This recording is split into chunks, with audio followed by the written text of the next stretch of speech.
Today, I'm going to talk about 4 different types of secrets. Some destructive, some constructive. So I'm going to begin by giving you some quotes that I think are really significant, and listen to them and think about them as we're going through. And each one is, I'm going to give it to you and then think a minute.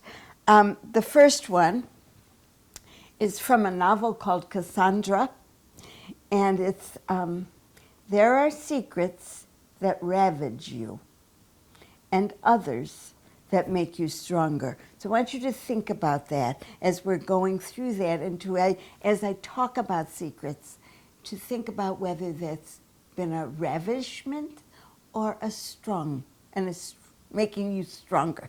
Okay, here's another one.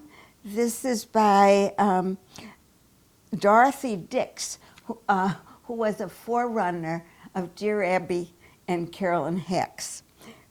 Still, it's a smart thing. It's an interesting thing. Confession is weakness. The grave soul keeps its own secrets and takes its punishment in silence.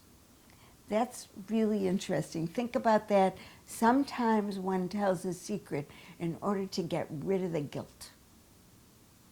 That is unfair to the other.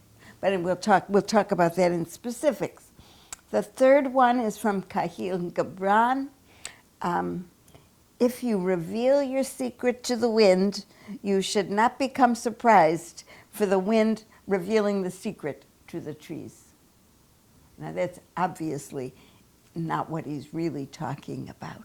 That if you tell somebody a secret, the probability is they will tell one other person, and that person will tell one other person, etc., etc. And then I have 2 quotes from Jung. One is, the secret was like a secret poison that alienates you from the community. So that's Jung on one side, that the secret alienates you from the community. On the other side, Jung says, it is important to have a secret, a premonition of things unknown. It fills life with something impersonal, a numinosum. He's talking about a special kind of secret life, and I will talk about that too later. Okay, you got those 4 ideas about secret, that they can ravage you, that they can really help you grow, that you should not use your secrets to expiate you should not tell a secret to expiate your guilt. And thirdly, that if you tell a secret to somebody, they're likely to tell a secret to somebody else. And then as Jung says, that a secret can be poisonous to you. On the other hand, there's a kind of secret that connects you to the numinosum, to the spiritual, to the important. Okay? So that's 4 quotes. They're kind of a lead-in to the stories I'm going to tell you.